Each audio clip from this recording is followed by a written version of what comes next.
Welcome to Life Editor Weekend. Woo! We are moving right along. We are in the home stretch of this retreat. We just got 2 more sessions to go. How you feeling, Life Editors? You need a stretch? Do some yoga? Get some coffee? I'm doing good. I've been drinking my lemon tea, so my throat's all good. And I'm so excited to be spending all day with you. Now remember, it's called Life Editor Weekend, so you get access to these videos all weekend long. Plus, you can join the giveaways for every single session. So every session, I'm giving away a different digital product, and you can enter the giveaway simply by leaving a comment on Facebook or on YouTube. Totally up to you. All right, so let me introduce myself. I'm Sage Grayson. I'm a former book editor turned life coach. I help ambitious women edit their habits, routines, and mindsets to balance their happiness at work and home. I'm a life editor, and so are you. So we have so many good things to talk about this session. We're going to talk about how you can overcome your resistance, your self-doubt, and your fear, something that we all deal with. But before we dive into that, I want to make sure you've already downloaded your Life Editor Weekend Retreat workbook. So in the description for this video, there is a link where you can download your free workbook, completely free. And I want to make sure that you are filling this out as we go through each session, because we are going to use all the little notes, all the little edits that you're writing down in the very last session when we create your 12-week plan. So make sure you're doing the work. Don't phone it in. You can do it, Life Editor. All right, so for this session, the giveaway is for my Edit My Life Planner, which I have a copy right here. So the Edit My Life Planner is a digital 5-day video training course and planner bundle. You get the daily one and the weekly one. And I'm going to teach you how to stop procrastinating and to really get stuff done. In fact, you're going to get more done in the next 12 weeks than you did in the past 12 months. It's a really, really fun program. So if you leave a comment below on Facebook or on YouTube, you're going to be entered to win the giveaway for the Edit My Life Planner. All right, before we get started, at the end of this session, I'm going to show you how you can apply for Life Editor Academy. Doors are open right now for my mastermind group. I'm going to give you more information later, but if you can't wait and you got to see it now, click the link in this description of this video to get all the details about Life Editor Academy Mastermind Group. I would love to see you in the group. All right, so we're talking about resistance, self-doubt, and fear. Ready? Let's go. All right. When you're editing your life, you are going to face lots of struggles, lots of obstacles, lots of things that are trying to get in your way and stop you from making progress on whatever it is your big goals are. And sometimes those things can be outside of you. There could be people trying to sabotage you. There could be unexplained circumstances like a pandemic, or there could be unexpected things like an illness or loss of your job or whatever. So there's all things outside of ourselves that we're dealing with. But probably the most dangerous obstacles and challenges are the ones that are happening right in here, the ones that are happening inside us.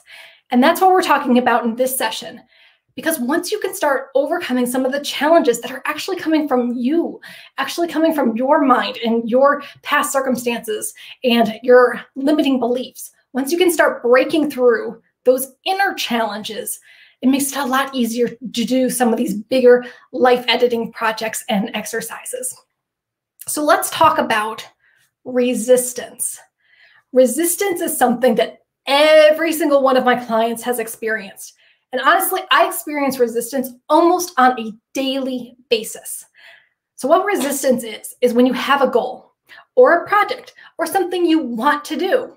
Like you actually want to do this thing, but for whatever reason, you're not working on those goals. You're not doing those projects. You're not moving forward. That's resistance. And resistance holds you back from what you want. Have you ever felt resistance?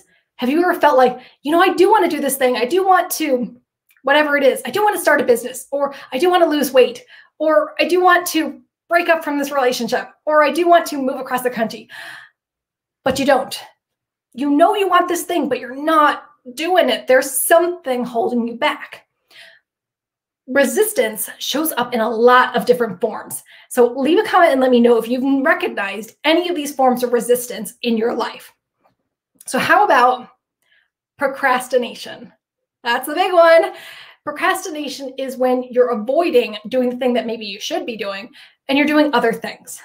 That's kind of like when you sit down at your desk to do your work and you start doing all of these teeny tiny little things like, oh, I got to organize my drawer, or I should really answer these emails, or, I'm going to update my planner, or, oh, I'm going to read these articles first. And you're doing all these other little things, but you're not doing the big work that you actually have to do, or they actually should be doing, the work that actually leads you forward to your goals. You might procrastinate in other ways by like watching TV or avoiding having a meaningful conversation. Leave a comment and let me know, how do you procrastinate? For me, it's probably watching YouTube videos, or it's like, oh, I have a lot of books back here I'm not reading. I think I need to read a chapter or two before I start my work. So even if I'm doing something that's like good and self-care for me, if it's preventing me from doing my actual genius work, that's procrastination. I'm kind of dancing around, but not actually doing the thing I should be doing. Another form of resistance that I see a lot is researching, also known as getting ready. So I can't possibly start this goal or possibly start this project because I need to do more research.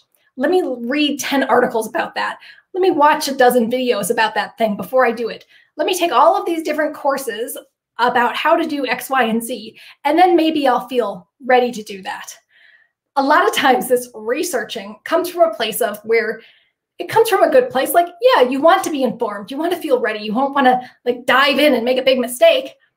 But a lot of time research gets out of hand and we just keep researching and researching and researching and researching, and we never actually implement. And that's the thing that I'm trying to change with this Life Editor Weekend Retreat. Like, we are talking about a lot of great things. We're talking about how to edit your life, how to make these self-development improvements, how to boost your business, how to defeat all of your procrastination and stuff. But it doesn't mean anything unless you implement it, unless you actually do the stuff. I mean, you could watch this retreat, you could watch all 7 hours of this retreat, but it doesn't mean anything unless you do something with what you're learning. And that is exactly why we are filling out these pages in your workbook, because I don't want you leaving this retreat feeling like, well, I need to do a little bit more research. This is 7 hours of research. You must start editing your life after this retreat. So let me know, do you get caught into that researching phase? We're just kind of going down the rabbit hole of like, maybe I should read this first. Maybe I should talk to this person first. Maybe I should sign up for this program first before you actually do whatever the thing is. All right, another form of resistance is self-sabotage. That's so tough because sometimes we do have these goals, but we sabotage ourselves and we don't reach those goals, or we don't make progress towards those goals. Because if we really think about it and we're really honest with ourselves, when we reach those goals, things are going to change. And not all those changes are good. Some of them are really kind of scary. So let's say your big goal is maybe to lose weight, but you self-sabotage yourself by not meal prepping or eating too much takeout or letting other people choose what you're eating for dinner, instead of actually doing the work of figuring out like what kind of diet you need to be on, what kind of fitness you need to do for you and your body. You kind of sabotage yourself and stop doing that work, even though you know you really want it. And you might be self-sabotaging, and it might still be a little bit unconscious self-sabotage. But here's the thing, if you reach your goal and you lose that weight, things are going to change. Like maybe your partner isn't losing weight and they're still heavy, and they might resent it that you're losing weight. Or maybe losing weight will make you more attractive. So then you won't have an excuse for not dating or not putting yourself out there like all your friends want you to. Or maybe if you do lose weight, then grandma, who's always on you about weight, will feel justified and be like, see, I told you you needed to lose weight. And you don't want to give her any ammo. You don't want to justify her nagging. So even though you have this thing that you want to do, you might self-sabotage yourself because reaching that goal changes things. I mean, think about it. Let's say you want to start a business, but if you reach that goal and you have a successful business, things are going to change. Like maybe your family will start asking for more money. Like, hey, you got that successful business. Can you give me some money of that? Can you spread that around a little bit? Or they might start asking for free services from you.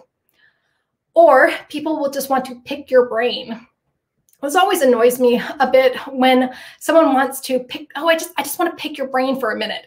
What they're really saying is give me all of your strategies, give me all of your advice, but I'm not going to pay you for your expertise. I mean, would you go up to a doctor, like let's say you're at a dinner party and there's a doctor there and you're like, let me just pick your brain. Let me ask you all the questions I have about XYZ.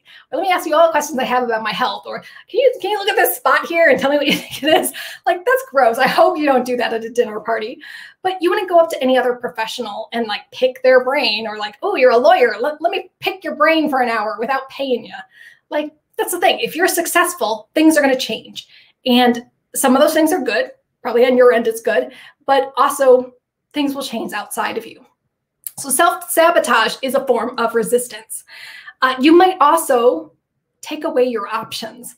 So a form of self-sabotage is not making a decision. So let's say you need to apply for some kind of school program, or let's say you're applying to college, or let's say you're applying for a master's program, and applications are due on X date, and you just won't submit your application until the deadline passes. So you've kind of eliminated an option for yourself simply by not making a choice. But you guys know this, not making a choice is still making a decision. So by not making a choice, you took away your option to be successful. Leave a comment and let me know, have you ever felt self-sabotage? Have you ever messed something up for yourself? And at the time you thought, oh, I don't know why I messed this up for myself. But if you really think about it, you're trying to protect yourself from some of the outcomes that might come when you're successful. And the last little bit of resistance that I see a lot of times in my clients is freezing up. Just talked about this, where you want to do something, but you're just so overwhelmed, or you're worried about what's going to happen if you actually make effort. So you just freeze up and you just don't do anything at all. Yeah. And that is certainly not helpful, because I know you have goals. I know you have dreams. I know you have things that you want to do, but this resistance is stopping you. I will say a great book that you want to read about resistance, which I mentioned in another session, is The War of Art by Stephen Pressfield. It's got lots of great information about getting past and moving through your resistance. But I've got a few quick little edits that you can do to get past your resistance. So the first one is to do just 5 minutes. So set a timer on your phone and just do 5 minutes of whatever it is that you're resisting. So if you are resisting meal planning, set a timer for 5 minutes, go into your refrigerator and see if you can, cut up some vegetables, or see if you can portion out some trail mix for the next day, or whatever it might be. Or get your calendar and just write down the meals that you want to have tomorrow. That's just 5 minutes. When you make your next step teeny, teeny, tiny, remember we talked about those tiny edits, and you remove some of the resistance that surrounds it, you realize, I could do 5 minutes. I moved forward, but it was only 5 minutes. I tell this to my clients all the time, that I would rather you make 5 minutes of progress per day than to think, oh, I've got to do 3 hours of work and then just not do anything for a month. You might laugh, but I've seen that happen a lot. Like, if I can't work out for an hour, I might as well do nothing. 5 minutes counts. 5 minutes always counts. So set a timer and do just 5 minutes. Leave a comment and let me know, whatever it is that you're resisting, what's a 5-minute task you could do? What's 5 minutes? So maybe you could, let's say you want to get started on social media. So you could go to whatever social media platform you want and set up an account in 5 minutes. You don't have to post anything. You don't have to start driving traffic to that social media account. You can just open your account in 5 minutes. Or let's say you want to clean your house. Like, yeah, anyone else doing some spring cleaning? Set a timer for 5 minutes and maybe clean out the junk drawer, or take out the trash, or dust the living room, or put one thing in the room that it belongs in. So take something from the living room and put it in the bedroom where it belongs. 5 minutes, easy peasy, that's it. So that is a really great way to move past resistance, just a little chunk at a time, just 5 minutes at a time. And if that's all you do during the day, if that's all you do today is just 5 minutes of work, that still counts. Any progress, no matter how small, is still progress. Remember that. Any progress is still progress. All right, the second tip I have is to get an accountability partner. A lot of times, it's really easy to not keep the promises that we make to ourselves. Like, oh, I'm going to start a business. Sure, I will. Or, oh yeah, I'm going to run around the neighborhood every morning. Sure. But whatever it is, see if you can find somebody who has a similar goal, or at the very least will keep you accountable, and check in with them every single day. And maybe, like, let's say you do want to walk around your neighborhood, do a mile loop around your neighborhood every morning. Can you find a friend or accountability partner in your neighborhood, like a neighbor, or even someone from your house, like your partner or your kids or whoever, and say that you're going to meet them like on the corner or at the end of the driveway at whatever, 8 o'clock in the morning, every morning, and you're going to do your mile walk and then be done. If you know that they're sitting out there or they're standing out there in their sneakers, wondering like, where is she? I thought we were going to do our power walk. You're less likely to let them down because you know someone is waiting for you. In my Life Editor Academy Mastermind group, and you can click the link in the description to get all the details, we do accountability partners. And I have a 3-step process for my accountability partners that I ask everyone to go through. So when you're meeting with your accountability partner, whether you're texting or you're on the phone or you're doing Zoom or whatever it is, when you're meeting with your accountability partner, ask each other, did you do what you said you were going to do?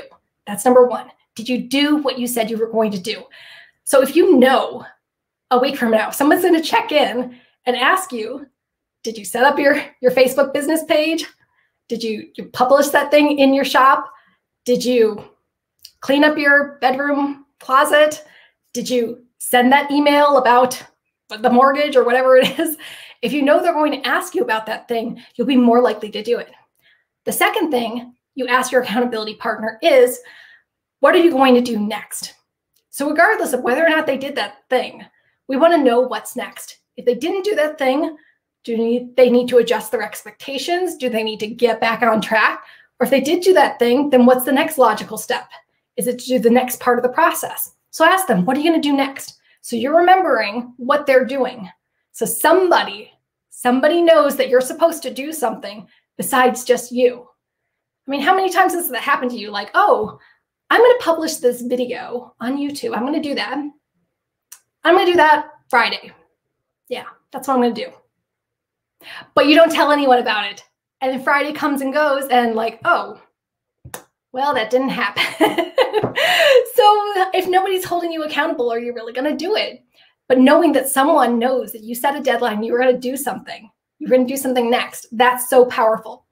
And the third part that you do when you meet with your accountability partner is ask each other, how can I support you? And that's really the key, because we don't want to feel like we're floating out there on our own or we're spinning our wheels on our own. We want to know that there is someone there to support us. Remember, we talked about having your gratitude foundation and building that strong foundation that's going to support you and keep you upright and keep you stable when things get hard. So knowing this is your foundation right here with your accountability partner, knowing that someone's asking how they can support you when things get tough. So let's say you tell your walking buddy, how can I support you? Well, text me 5 minutes before you arrive at my house, just so I can make sure I'm out of bed and everything. Or do just half a mile with me because I'm not ready for a full mile. Like, ask them to support you in that way. Or have them send you something funny during the week to keep your motivation up, whatever it might be. If you are a business owner, maybe your accountability partner can read your product description before you put it up in your shop. That's a great way to support someone. So I will say that using an accountability partner is a great way to break through your resistance. And let me just quickly recap. If you have an accountability partner, make sure you go through these 3 things with them. Ask them, did you do what you said you were going to do? What are you going to do next? And how can I support you? And we do this every single week in Life Editor Academy. That is one of the reasons that they have so much success, because it's not just me telling you to do stuff. You've got an Academy sister holding you accountable every step of the way. All right, and the third and final way you can move past your resistance, we've talked about this before, use a timer. I will never stop saying this to you life editors, use a timer. So let's say you are getting caught up in the researching, the getting ready before you actually implement something. Set a timer for however long you want to research, a half hour, whatever it might be, an hour, however long you're giving yourself to research. Or maybe you can research all you want, but come Friday, you've got to do something. And then when that timer goes off or you hit that deadline, boom, you've got to take action. There's no more researching. You've got to implement something. Even if it's that teeny tiny 5-minute thing, you've got to implement something. So those are 3 ways to move past your resistance. Just do 5 minutes, and that is still counts as progress. Get an accountability partner or set a time for research. And after you hit that timer, you must implement. All right. Feeling good? Feeling like you're capable of getting past your resistance? Leave a comment and let me know, how are you feeling? Like, how often does resistance pop up in your life and how does it show itself? I would love to hear your thoughts. Also, remember, when you leave a comment on Facebook or on YouTube, that's how you enter the giveaway. And the giveaway for this session is for the Edit My Life Planner, which is a 5-day video training course and planner bundle. All right, have some tea before we move on.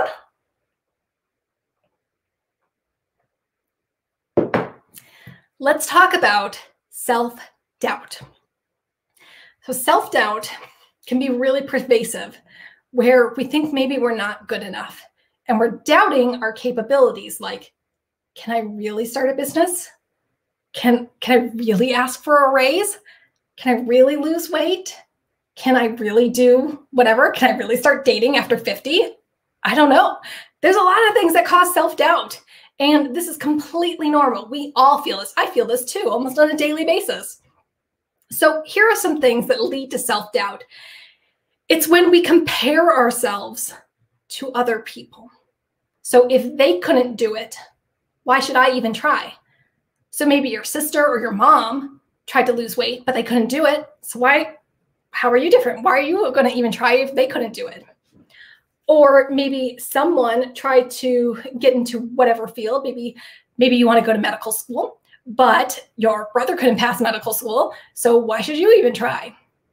So we think that the other people in our lives are a reflection of us. And if they can't do it, who are we to do it instead? Another way self-doubt shows up is when we let people's expectations cloud our judgment. So other people have expectations of what you can and can't do in your life. And a lot of times we can let those judgments hold us back. So someone might say, well, if they don't believe in me, then why should I try? If my parents don't believe in me, why should I do this? If my manager doesn't think I deserve a promotion, why should I even try? Or if my friends don't think I can run a business because they think I'm bad with money, then why should I even try doing that? It's hard sometimes when we don't have supportive people in our lives. It can make us not want to move forward and make us doubt if we really are capable. And I would say a lot of this is if you can possibly find any kind of support group. Remember your foundation. We're going to build that up full of supportive people. And you might need to look outside of your family. You might need to look outside of your coworkers or your current business or wherever to find those people who will support you. And I do have to mention, of course, in the Academy, everyone has different goals and everyone is trying to reach different levels of success. And we support everyone. There is no judgments in the Academy. There's no one who knows your history and knows your story and is going to bring up all the things that you did wrong. No, we want to see you be successful. That's the whole point of a mastermind group. And the third way that self-doubt might show up is that we don't want to push ourselves out of our comfort zone.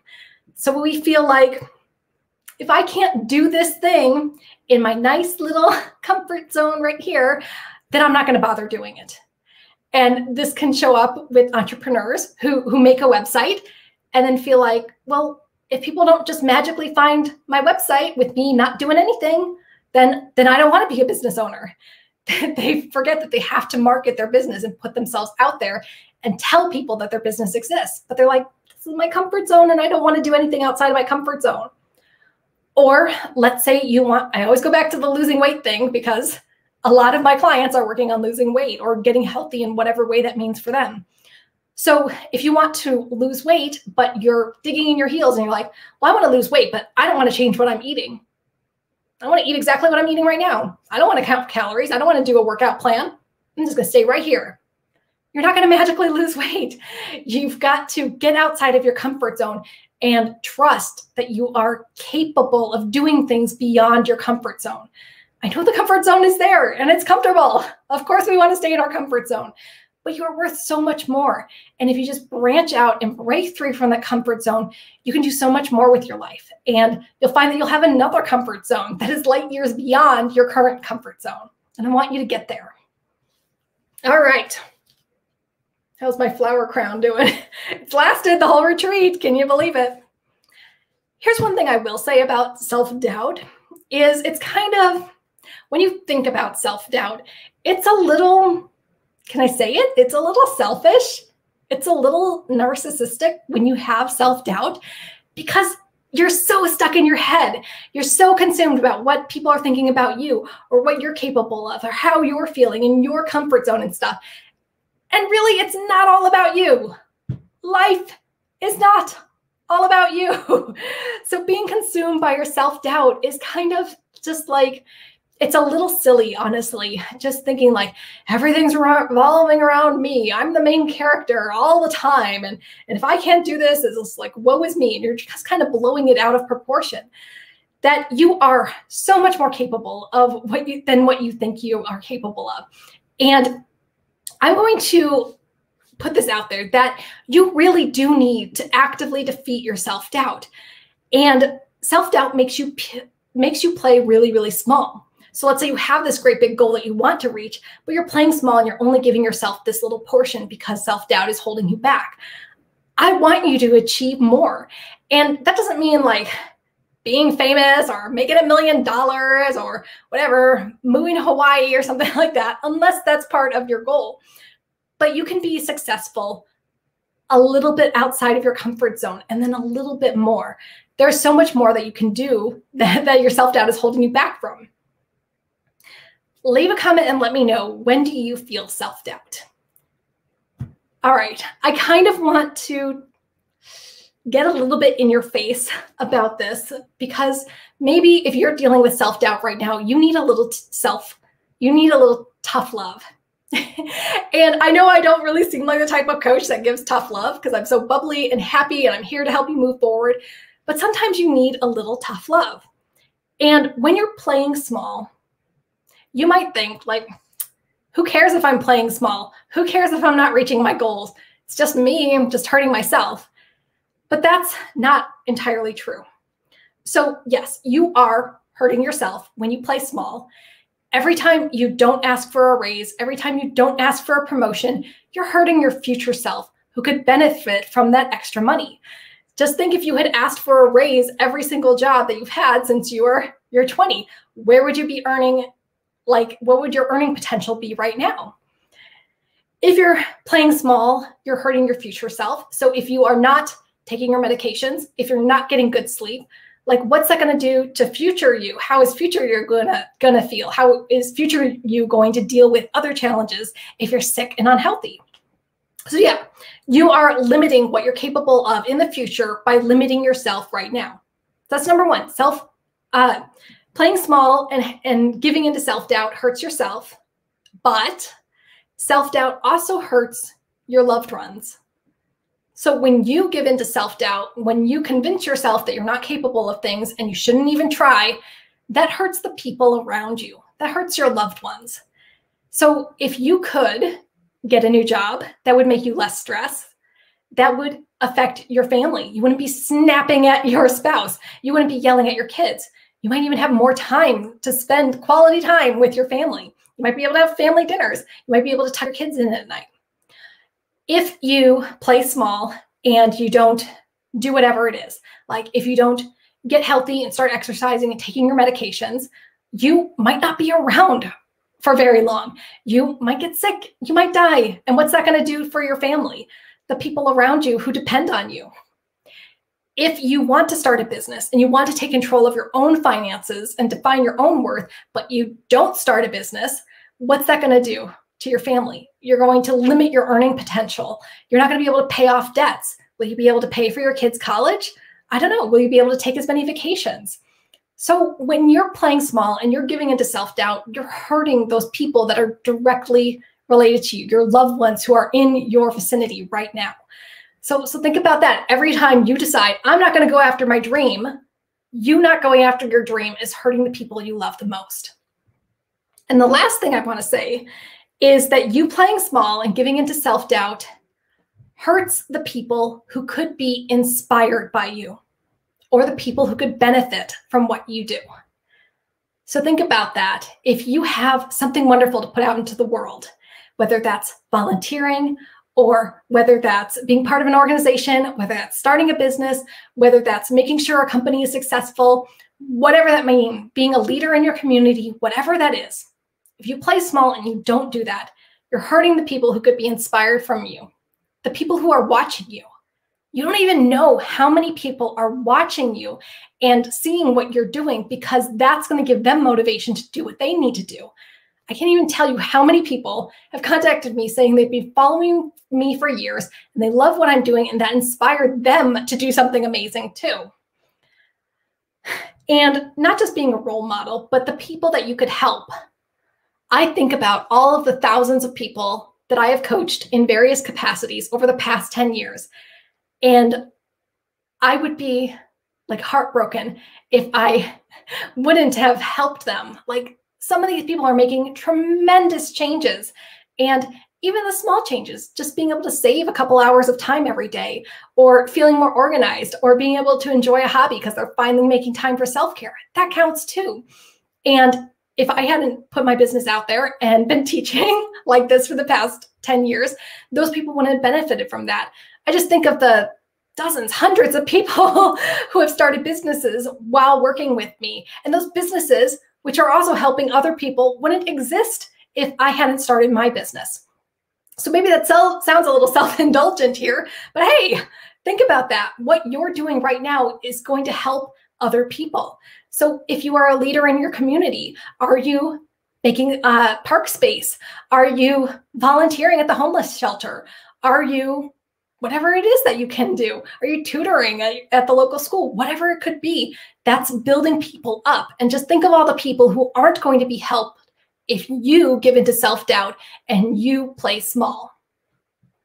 Yeah, so that's your tough love for the day. You playing small and not fulfilling your potential hurts you, it hurts your loved ones, and it hurts everyone who could be inspired or helped by your work. So I'm just putting it out there. You have an obligation to be wildly successful in whatever it is you do in your life. All right, moving on. How are we doing? I don't see many comments during this session. If you're watching live, or even if you're watching on the replay, remember to leave a comment. How are you thinking about resistance? Do you need more tough love? Do you have self-doubt? Just leaving a comment below, either on Facebook or YouTube, enters you into this session's giveaway. All right. Last thing we want to talk about during this session. Fear. Now, those of you who have been following me for a while know that every October, in honor of Halloween, we have Face Your Fear Week. I love doing Face Your Fear Week because, one, I get to be a little spooky, and it's fun just to like dress up and have a little bit more lighthearted interactions with you. So for Face Your Fear Week, we go over lots and lots of different types of fear. And instead of being scared of our fear, like we are in like a haunted house or whatever, or closing our eyes during a scary movie, we are not going to hide from our fears. We are going to face our fears head on, and we're going to deal with them. Now, I purposefully called this event every October Face Your Fear Week. I purposely don't call it like Defeat Your Fear, or Kill Your Fear, or No More Fear Forever, because you are always going to have fears in your life. Every time you do something new, every time you start a new project, every time you try something else, you're going to have these fears come up. And instead of thinking like, if I can't defeat this and kill this fear, then I'm worthless. No, I want you to look at your fear head on, face your fear, and then do something about it and move forward. Your fear is not always going to go away, but you can still take action. So let's go over some different types of fear. And I want you to leave a comment and let me know which types of these fears you see show up in your life. So first off, the obvious one, fear of failure. We don't want to fail. Nobody wants to fail. We don't want to start a business and then have to close it a year later. Or we don't want to try to lose weight and then gain it all back. Or we don't want to start a new relationship and be vulnerable and then have to break up. It's hard. It's hard when we put ourselves out there and we go after what we want and then we fail. One thing I can guarantee is that no matter what you're working on, there's going to be times when you will fail. Sorry, it's true. I have failed dozens of times in my business. I have released products that no one has bought. I have had old clients cuss me out on our calls. I have had I've had my website hacked. I've had my emails not go out. I've had lots of failures in my life as a business owner, but I keep moving forward and I keep working through that fear. Every time I do something, it might fail. This retreat, this might have blown up in my face. Like, what if my laptop exploded or something? Or what if my streaming platform wasn't working? Whatever it is. But I keep moving forward and I keep going despite feeling that things might fail. Because honestly, things are going to fail. You're going to fail in your life. That's just a given. But you can also succeed. But you can't succeed unless you try. The next fear is a fear of success. What? What are we talking about? Fear of success? Why would anyone fear success? We talked about this briefly in another session, is that when you're successful, things change and not always for the better. So if you get a promotion at work and you start earning more money and you're successful, things will change. You might get more responsibilities. You might have people coming out of the woodwork asking for money. You might have to think about things in a different way that you didn't when you weren't as successful. Or if you are successful, people might want advice or freebies from you, and you might not have the time or energy to do that. Or if you're successful, people might want to cut you down. They're like, hey, you're successful. I don't want you to be successful. And they'll try to knock you back down to where you used to be. I've seen a lot of people when their businesses become successful, or they reach their health goals, or they get married, or they start having kids or whatever, and they're doing all these glorious things that they wanted in their life.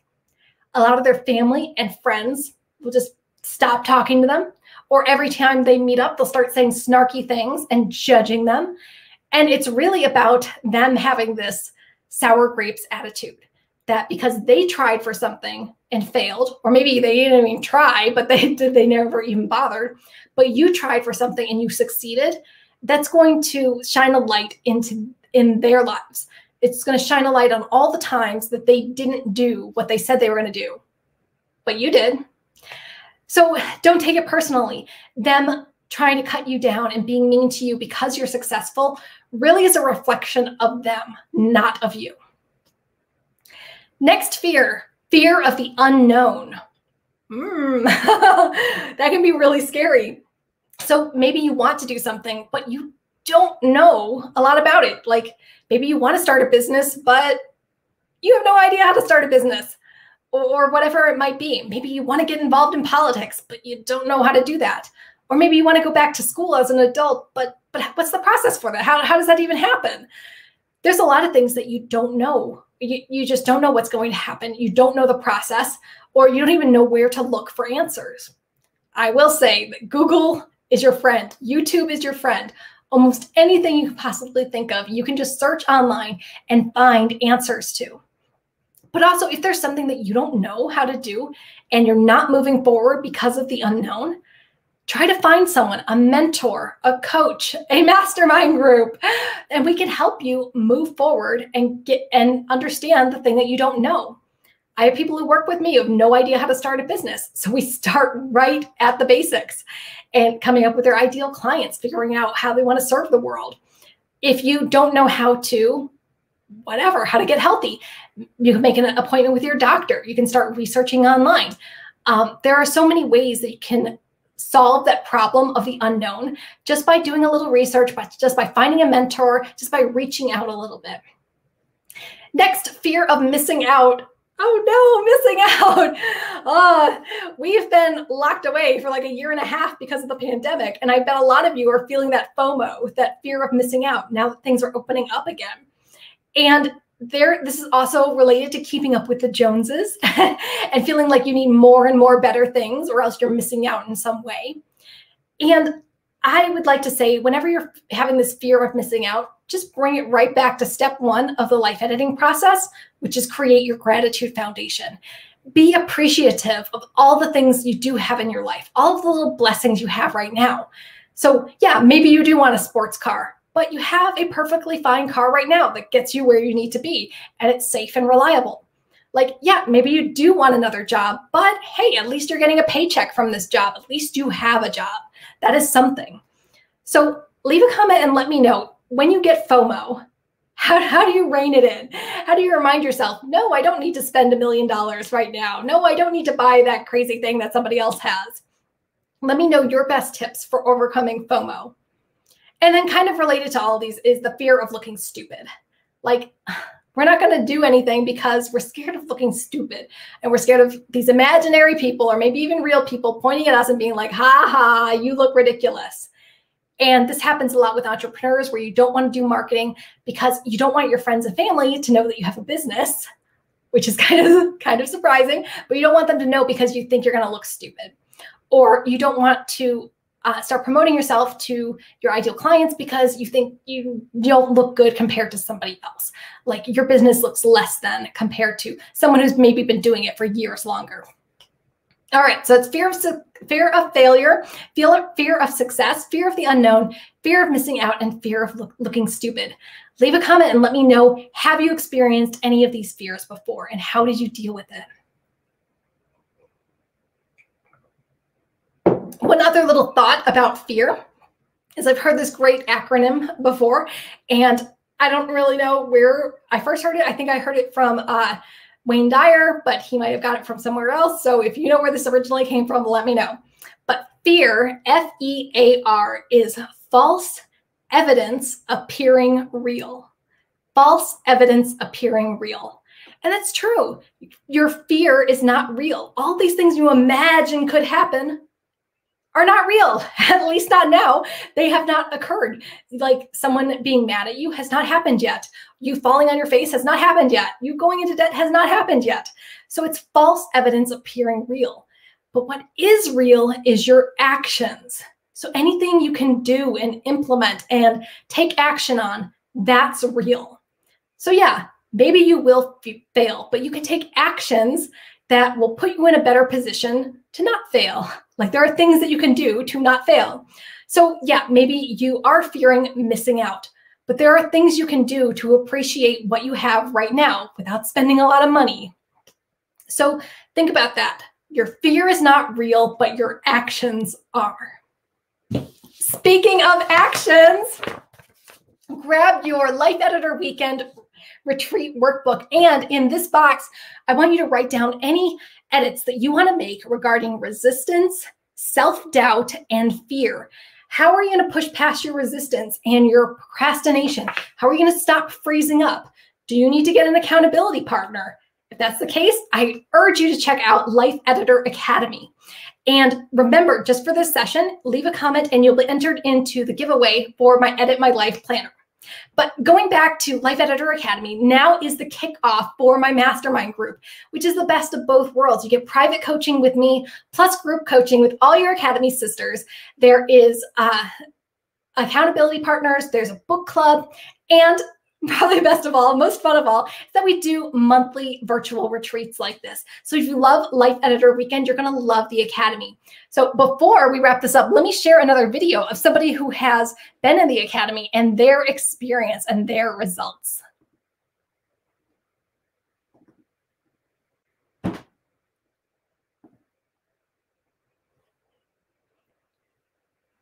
My name is Megan Barkhouse. I'm a wedding consultant. I do consulting and coordinating for weddings, and you can find me at www.meganbarkhouse.com.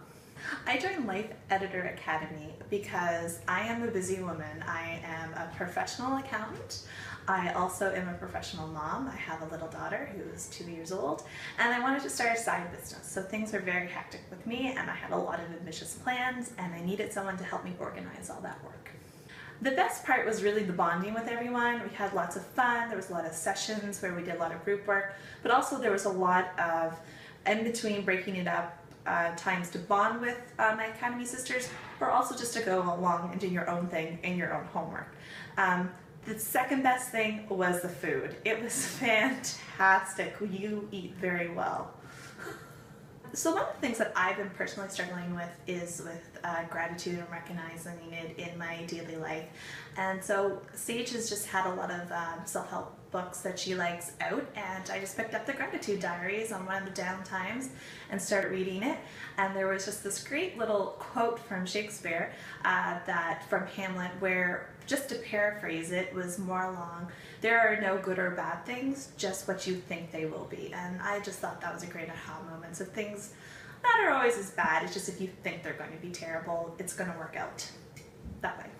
If you're debating joining Life Editor Academy, you should definitely do it. Besides the word being a little bit of a tongue twister for me, it's been great. It gets the both worlds of having a group mastermind class as well as having one-on-one coaching sessions with Sage. So once a month, I'm chatting with Sage, I'm getting things done with her. I have my accountability partners with my Academy sisters. 3 times a year, we're going to get together and have lots of fun, lots of laughs, and come over all the troubles and difficulties and support each other. If you need that support network, this is definitely going to be the course for you.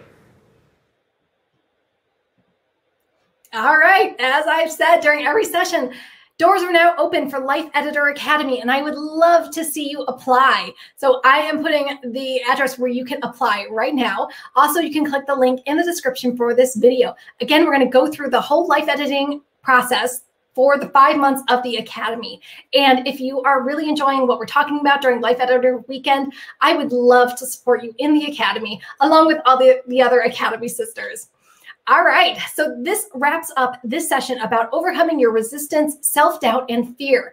And remember, leave a comment to enter the giveaway and click the link to apply for Life Editor Academy.